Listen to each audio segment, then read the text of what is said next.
Mai bong bồn ở này nhom ban chmu sang mùa ná cứ chỉ ti phức sáp này lụa tạ tơm Hendra hay ngay ní đấy nhom xôm noa mà róm bọc mai bong bồn một chụp toal chỉ môi nâng bong pro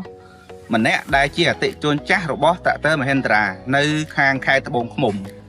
chẳng ở bọc mai bong bồn tới chụp quạt to ở này về khi bong bồn nhom mua kim dương là cùng khao cùng mình kết tập bài khai bong mồm nhom miền lục chất pra tạ tơm mà Hendra của mình chọn pra pi môn màu buôn pram chăm là nhom pra tạ tơm mà Hendra thônទី2សន្សំចៃខ្ពស់ទី3ធានា4ឆ្នាំខ្ញុំមានទំនុកចិត្តក្នុងការប្រើប្រាស់តាក់ទ័រមហន្តរា បងហ្នឹងហើយ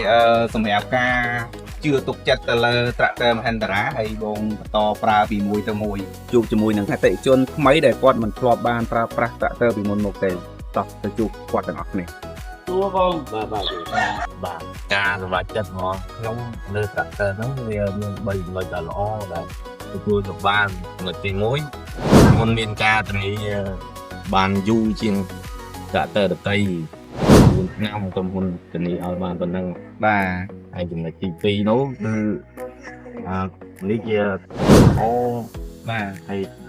មើលទៅវាងំពាក់ព័ន្ធទៅនឹងតម្លៃឲ្យវិញមិនដែរគិតថាសមជាងគេឆ្ងាយបាទហើយចំណុចទី3នេះវាលក្ខខណ្ឌងាយស្រួលសម្រាប់កសិករដូចពួកខ្ញុំតែជ្រើសរើសទិញវាបានអរគុណពុកម៉ែបងប្អូនដែលបានទស្សនាវីដេអូនេះតាំងពីដើមរហូតដល់ចប់ប្រសិនជាពុកម៉ែបងប្អូនចង់ប្រឹក្សាយោបល់ក្នុងការទិញត្រាក់ទ័រមហេនតារាយកទៅប្រើប្រាស់សូមបងប្អូនតាក់ទងមក Page Facebook ត្រាក់ទ័រមហេនតារាឬក៏លេខទូរស័ព្ទខាងក្រោមសូមអរគុណ